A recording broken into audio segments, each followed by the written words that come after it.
Good morning, first graders. It's Wednesday. I hope you're doing good. I'm jumping right into it.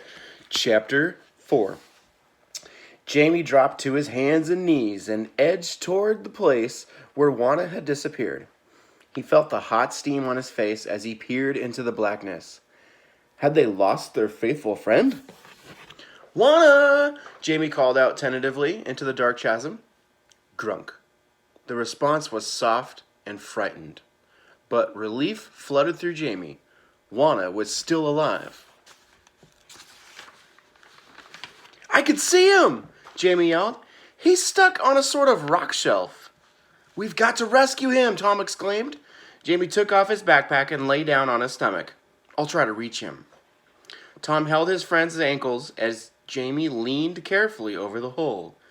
Through the steam, Jamie could just see Juana cowering on the ledge. His eyes were wide and terrified. Picture.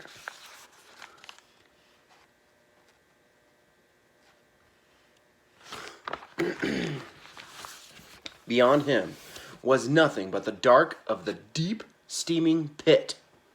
Quick as lightning, Jamie made a grab for him. His fingers closed around one front leg. Got him! He felt Tom pulling hard on his ankles as Jamie clung to Juana with all his strength. Juana scrabbled on the side of the rock wall, trying to help. Slowly and surely, Jamie and Tom hauled Juana up out of the pit. At last, the three of them lay sprawled on the ground. That was close, Tom said. The little dinosaur darted between his rescuers, licking their faces. I think he's saying thank you, Jamie grinned. Grunk, grunk. Juana seemed to agree. We're not going to find any meteorites in that steam hole, said Tom. Let's check out the other landing site. He pointed to the dust cloud that was still hovering over the trees at the foot of the faraway mountains. We haven't been that way before, said Jamie. We'll be able to add what we find to the map. Good idea, said Tom, checking his compass. We're heading north of the geysers, or what's left of them. Skirting carefully around the huge pit, the boys set off with Juana, heading straight toward the faraway mountains. As they got closer, the ground became rougher. They had to step over big rocks to reach the blackened earth of the second strike.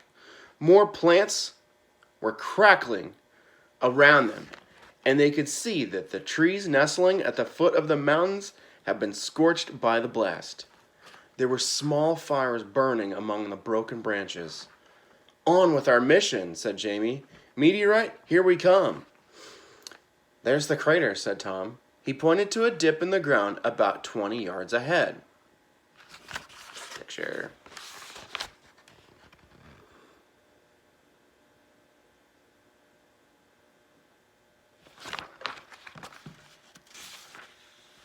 Yay! Jamie hurried down toward it. It was a perfect saucer shape. In the center lay a jagged black rock, glinting in the sun. Jamie punched the air. It's the meteorite! They slid down the gentle slope to the gleaming space rock. Awesome, Tom cheered. Jamie gingerly reached out a finger to touch the surface. It's cold, he said in surprise. He flicked open the fossil finder. Meteorites, he read. Fragments of rock that fall to Earth from space. They range in size from a grain of sand up to a football stadium. Wow, Tom gasped. I'm glad this one's not as big as that. He tried to lift it, but it didn't budge. It's amazing that it's cold when everything else around here is scorched. Jamie scanned his fossil finder. It says the meteorite is only hot when it enters the atmosphere, and it will have cooled down by the time it reaches the ground. The fires around are caused by the impact when it hits. They examined the rock closely. It's got shiny pieces of metal in it, said Tom, running his hand over it, and holes like space worms have burrowed through it. Just think, said Jamie, jumping on top of the rock. Less than an hour ago, this was hurtling through the galaxy. Tom joined him. Here's Tom Clay and Jamie Morgan, famous explorers whizzing past the stars on their own personal meteor. Picture? Pretty cool looking. Whoa! There goes Mars. Watch the moon! Here comes planet Earth. Crash! Jamie jumped off the meteorite and threw himself onto the dusty floor of the crater. Juana grunked around him, enjoying the fun. I'm off to Saturn, Tom announced from the meteorite. Hang on, what's that? He said seriously, balancing on tiptoe. I can see a dinosaur. He asked Jamie to pass up the binoculars and then peered towards the distant trees, which were still smoldering from the meteorite strike. Jamie climbed up beside him. What is it? Tom handed him the binoculars. Take a look. Jamie aimed them at the trees. Wow! He focused on a flat, wide dinosaur head with a beak-shaped snout and let out a low whistle. It's an Edmontosaurus, a real, live one. Picture?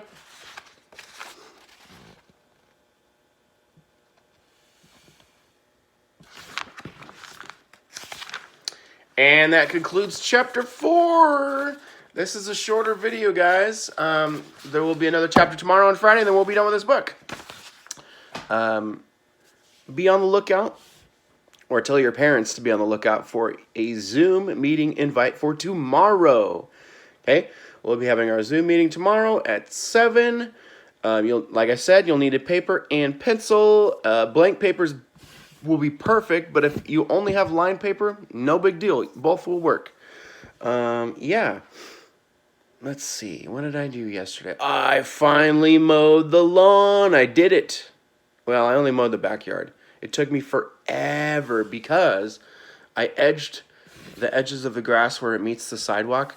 The grass was all grown over, so I had to make a nice clean edge, but it took me forever to do that because it was so grown over and out of control. Looks good now, but oh my goodness, I was outside for a long time yesterday. Yeah. Let's see, I had pizza last night. It was really good. I was excited about that. Yeah, that's where I'm at right now. Today, let's see. Not sure what I'm going to do today. I did a lot of work yesterday, so I'm probably going to relax. I'm kind of sore, actually. I don't know if you know what a weed whacker is. Some people call it a weed eater.